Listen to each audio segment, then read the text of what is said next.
Very good morning class. हम लोग start करेंगे Raoult law for volatile solvent के लिए। यहाँ Raoult law for volatile solvent को हम आगे समझने से पहले हम एक एग्जांपल लेके इसको समझने की कोशिश करते हैं। हमने एक सोल्यूशन लिया है और उस सोल्यूशन में दोनों वोलेटाइल कंपोनेंट हैं। एक वोलेटाइल कंपोनेंट जिसको हम ए कहते हैं, दूसरा वोलेटाइल कंपोनेंट जिसको हम लोग बी कहते हैं। जैसा हमने प्रीवियस लेक्चर में आपको बताया, अगर किसी एक कंपोनेंट का अमाउंट ज़्यादा होगा, सपोज़ करो अगर ए का अमाउंट ज़्यादा है तो ए के ज़्यादा वेपर बनेंगे और उसका ज़्यादा पार्शियल वेपर प्रेशर होगा। अगर बी का कंपोनेंट ज़्यादा है तो बी का पार्शियल प्रेशर ज़्यादा होगा। इसमें अगर ए का कंपोनेंट कम है, ए कंपोनेंट कम है सॉल्यूशन के अंदर, तो ए का पार्शियल वेपर प्रेशर कम होगा। अगर बी का अमाउंट कम है तो बी का पार्शियल प्रेशर क्या होगा, आपका कम होगा। इसी बात को आपके राउल्ट ने एक लॉ के फॉर्म में कहा है। उन्होंने कहा है कि partial vapour pressure of any component in a solution is directly proportional to its mole fraction. Simple language में बात कह रहा है कि किसी भी सॉल्यूशन में किसी एक कंपोनेंट का पार्शियल वेपर प्रेशर उसके मोल फ्रैक्शन के क्या होगा, डायरेक्टली प्रोपोर्शनल होगा। अगर हम मोल फ्रैक्शन अमाउंट को बढ़ाएंगे तो पार्शियल प्रेशर बढ़ेगा, अगर अमाउंट को घटाएंगे तो पार्शियल प्रेशर क्या करेगा, आपका घटेगा। सिंपल सी बात राउल्ट ने कह रखी है, जो आपके बोर्ड पे मेंशन है, इसको आप नोट करते रहिएगा। ये सोल्यूशन ऑफ वोलेटाइल लिक्विड, मतलब एक सोल्यूशन है जिसमें वोलेटाइल लिक्विड है। The partial pressure of each component of the solution is directly proportional to mole fraction present in solution. Same बात कह रखी है बेटा, the partial pressure of each component is directly proportional to mole fraction of it in a solution. That means आपका partial pressure हर एक component का उसके मोल फ्रैक्शन के डायरेक्टली प्रोपोर्शनल होगा।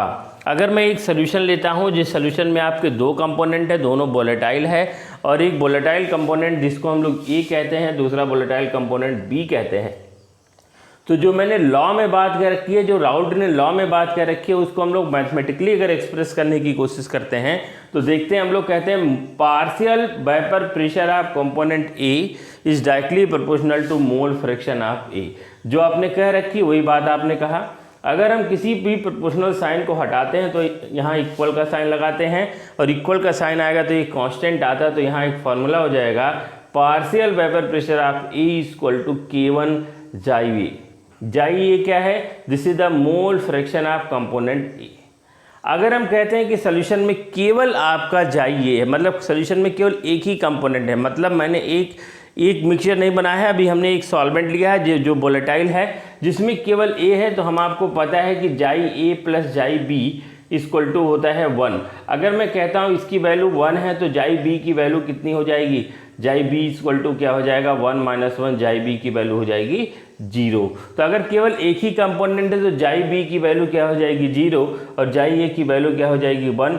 इस कंडीशन में जो भी पार्शियल वेपर प्रेशर होगा वो वेपर प्रेशर के क्या होगा, इक्वल होगा, क्योंकि अभी तो एक ही कंपोनेंट है। पार्शियल वेपर प्रेशर का हम लोग डिफिनीशन या पार्शियल वेपर प्रेशर का कॉन्सेप्ट हम लोग मिक्सचर में लाते हैं, लेकिन अभी मिक्सचर है नहीं, अभी मैंने एक ही कंपाउंड ले रखा है, तो जो उस कंपोनेंट का वेपर प्रेशर होगा वही उसका पार्शियल वेपर प्रेशर होगा। तो उस कंडीशन में हम लोग क्या कह सकते हैं, हम लोग कह सकते हैं vapour pressure equal to partial vapour pressure, है ना। और अगर इसी वैल्यू को हम इक्वेशन फर्स्ट में रखते हैं तो देखिए क्या होगा, यहाँ आप पार्शियल वेपर प्रेशर की जगह हम लोग क्या रखेंगे, वेपर प्रेशर, तो हमने रखा वेपर प्रेशर, यहाँ कांस्टेंट K1 है, और जहाँ जाई ए की वैल्यू क्या हो गई 1। इस तरह से अगर हम इस वैल्यू को पुट करते हैं इक्वेशन नंबर 1 में तो हमको कांस्टेंट की वैल्यू पता लग जाएगी, K1 equal to PA0। What is the PA0? PA0 is the vapour pressure. अगर हम इसी वैल्यू को हम कहाँ रखते हैं, इक्वेशन फर्स्ट में, मतलब हम इस पूरी कॉन्सेप्ट से क्या फाइंड किए, हम लोग फाइंड किए हैं वैल्यू ऑफ कांस्टेंट। तो कांस्टेंट की जगह क्या आ गया, वेपर प्रेशर आ गया। तो अगर हम इस वैल्यू को पुट करते हो तो एक फार्मूला मुझको मिल जाएगा, जहाँ PA इक्वल टू PA0 जाई ए हो जाएगा, जहाँ PA क्या होता है, PA is a partial vapour pressure and PA0 is the vapour pressure, जाई ए इज द मोल फ्रैक्शन। मतलब अगर हम इसको हटाते हैं, मतलब इसको कांस्टेंट करते हैं, तो हमको पता है कि partial vapour pressure is directly proportional to mole fraction, and that is the Raoult law for volatile solvent. अब इसी को हम दूसरी तरीके से लेते हैं, दूसरी जगह समझते हैं। हमने कहा दूसरा जो कंपोनेंट है उसमें भी क्या होगा, उसका भी पार्शियल वेपर प्रेशर जाई B, that means mole fraction की क्या होगा, डायरेक्टली प्रोपोर्शनल होगा।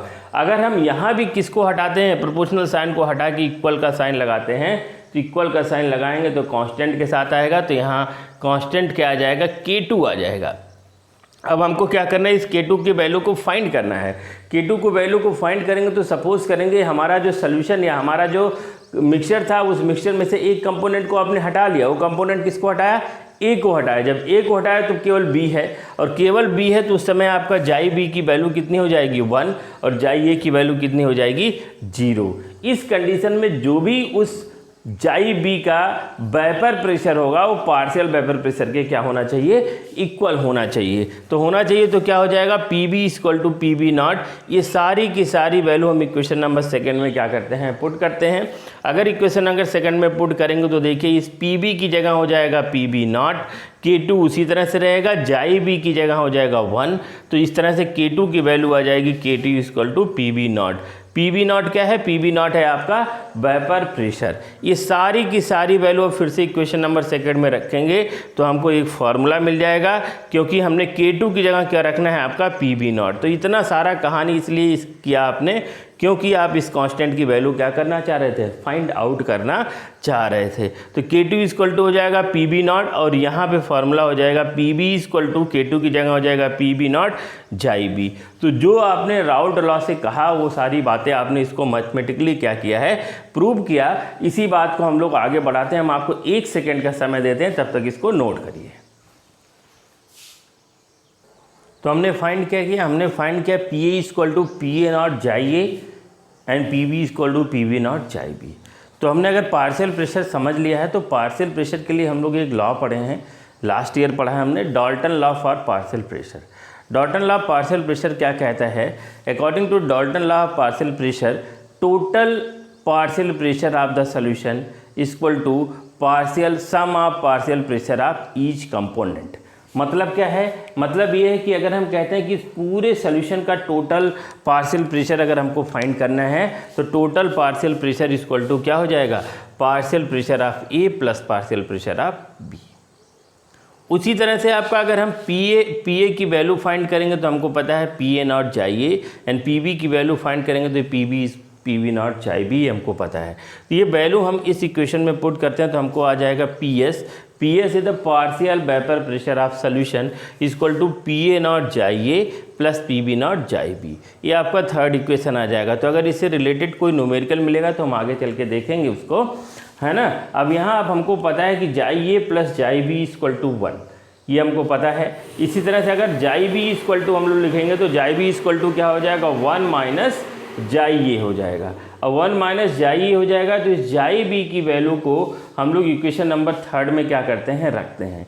इक्वेशन नंबर थर्ड में रखेंगे तो क्या होगा, देखिए पी एस इक्वल टू हो जाएगा P A not into P A not chi A plus P B nought, और जाई बी की जगह हो जाएगा 1 माइनस जाई ए। अब आपको क्या करना है, इस पी बी नॉट को अंदर लेके जाना है, इस ब्रैकेट के अंदर लेके जाना है। तो अगर हम पी बी नॉट को अंदर लेके जाएंगे तो क्या होगा, P B nought minus P B nought जाइए।